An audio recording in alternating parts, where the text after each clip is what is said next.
And welcome to the inaugural, very first ever podcast for the Pro Experience Flag League. We call it the PXFL, brought to you by Swap Sports with a Purpose. I am Tech Jedi. I am your podcast announcer for the season, but I got me a special guest playing wingman on my right. Talk to the people. Hey, man, my name is Rudy Darden. I'm coach of Lions of Judah. For the first time, we're going to come and check out what's happening here with Swap Flag Football.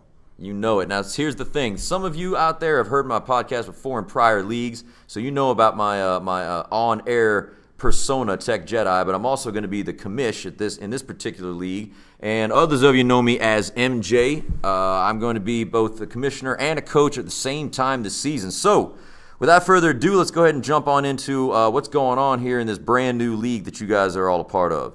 I've, for one, have had a lot of experience in flag leagues prior, both as an assistant director and as a player. Before I was with the CFFL, called the Catalyst Flag Football League, that was run by Calvary Assembly. I was a player there, and I was a captain, and I was also a helper to Jared Peacock, who founded the league, and after him, Jay Johnston, who took over as the director. That's my background. I'm new to Swap. You, however, Rudy, I've seen you play other sports with Swap. You're one of those multi-sport dudes, man. Yeah, man. I'm really all about. I'm really all about Discovery's purpose, right? So Discovery put together a Sports with the Purpose League, and I really joined about 3 years ago.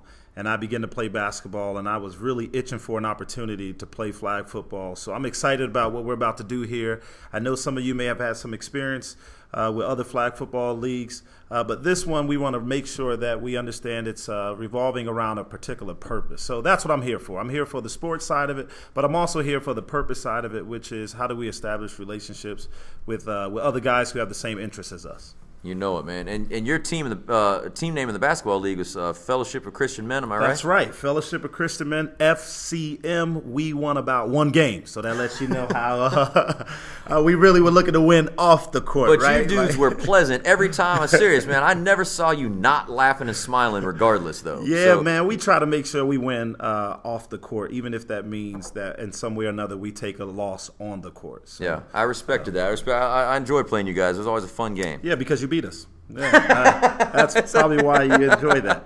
No, man. That's a little bit adds a little bit something to it, but it was fun either way. Yeah. So here's what we're jumping into. We're going to go ahead and describe to you guys the concept of the skills combine itself for those of you that weren't there, because we had a lot of folks that were unable to attend.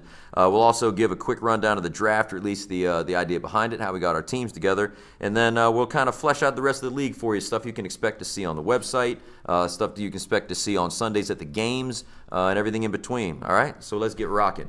All right, so this past Sunday, the 6th, we had our skills combine out of Barber Park, where we will be playing all of our games.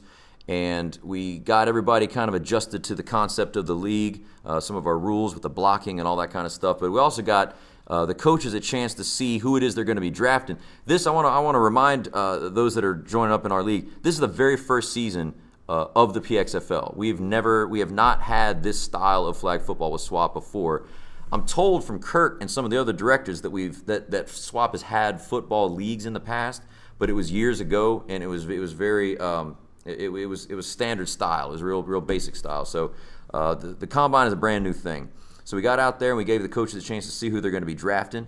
And I think I went off all right, don't you? It was pretty smooth. It was pretty good. I was, as a coach, I was kind of glad to be able to see some of the guys that went out there and did their thing, and we were able to really put together a group of guys that seemed like they were really interested in getting the job done. Absolutely.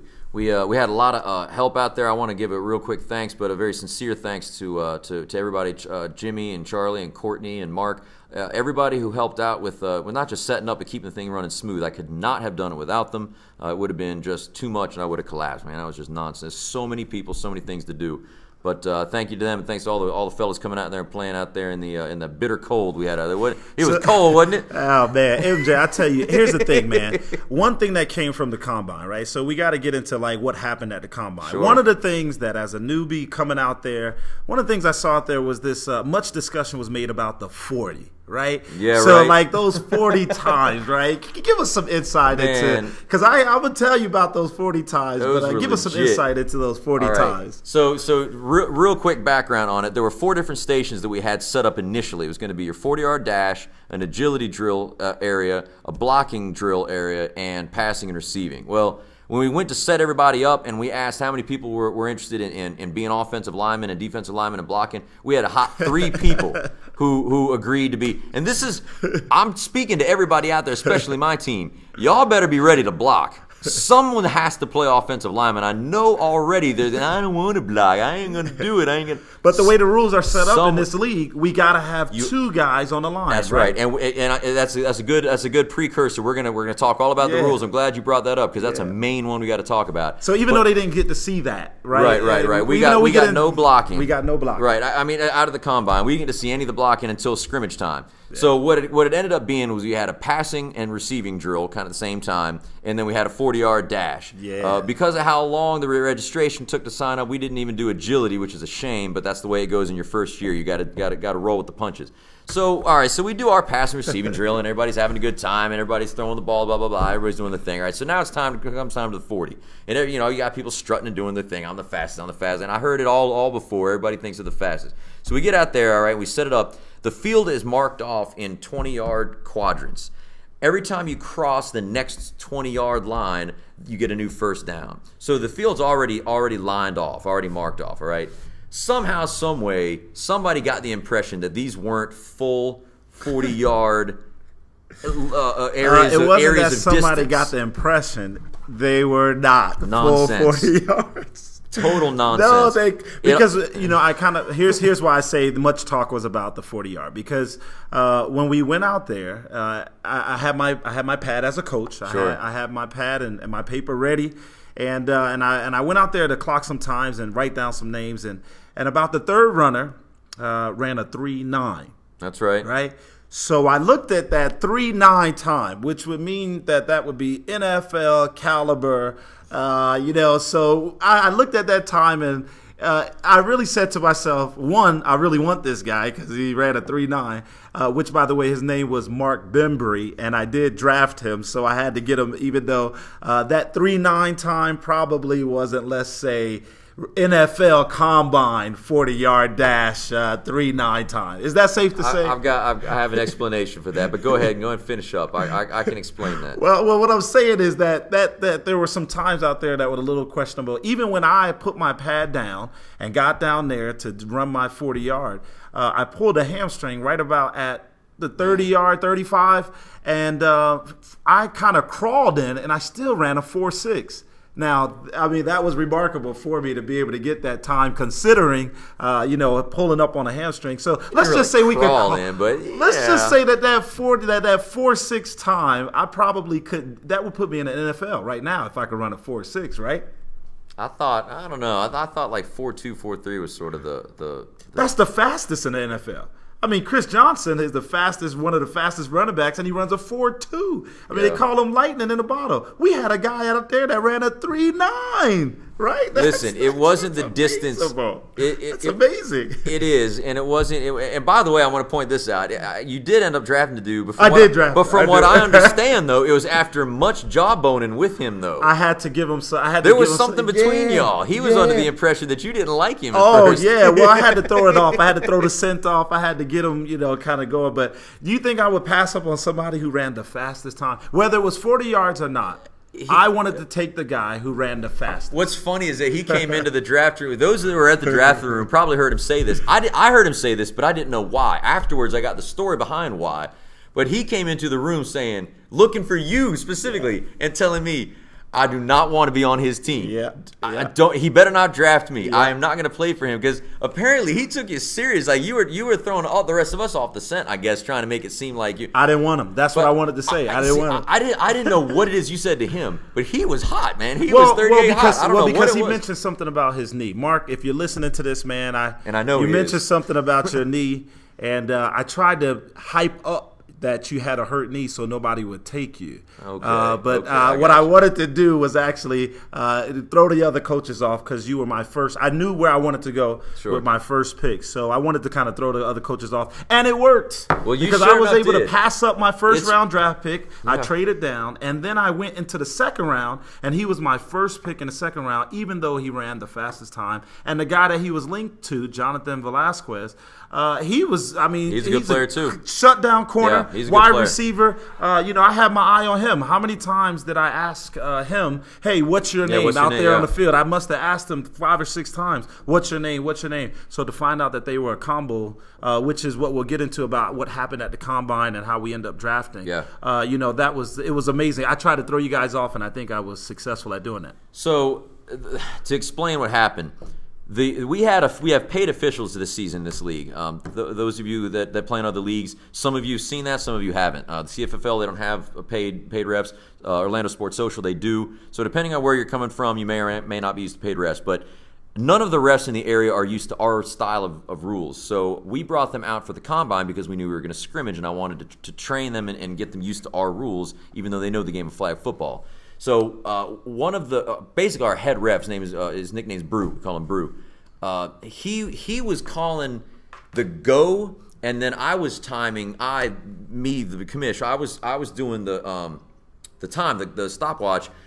Actually, as you cross the line. So what was happening was there was an exchange of time between him blowing the whistle and them taking off and me starting the clock. Whereas had I been the one to say go, I'm gonna, my thumb's gonna go down as I say go. Okay. So what the problem wasn't the distance, it was that exchange where I'm trying to read his lips because his back is slightly to me. I'm a little off to the side.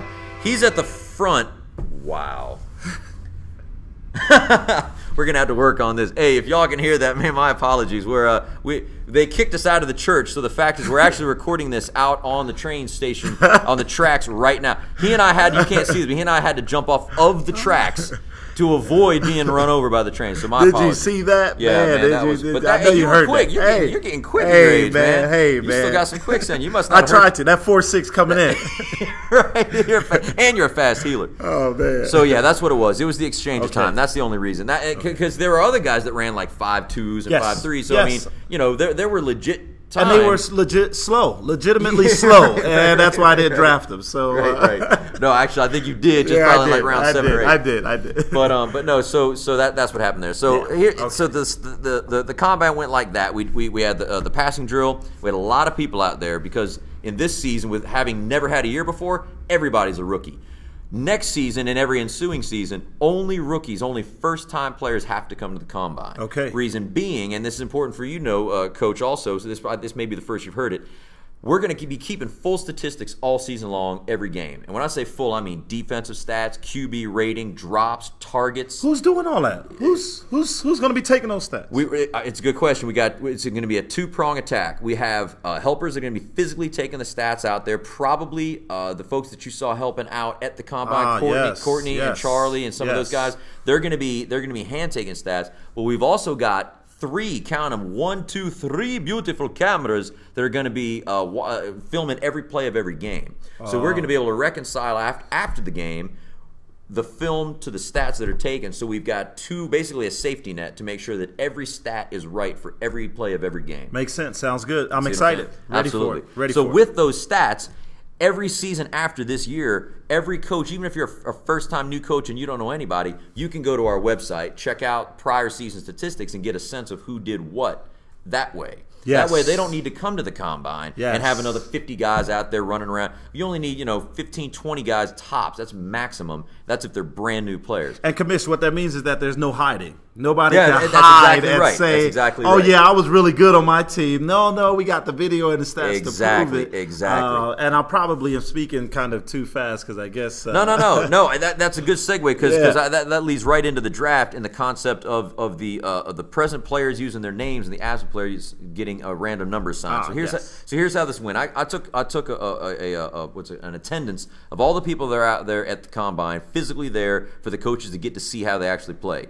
Anyone who was there and was able to be seen, their names were put on a sheet, and we were able to draft those guys knowing who they were. Anyone who was not there, we assigned a random number to their name so that a former, so that Keenan McCardle didn't show up out there. I don't know why I picked that name. That's the old Jags me coming out, because I hate the Jags now. But back in the day, I was the biggest, fattest Jags fan you ever. I was about to say Jimmy Smith too, but because he's a former Cowboy, I can't even utter that name.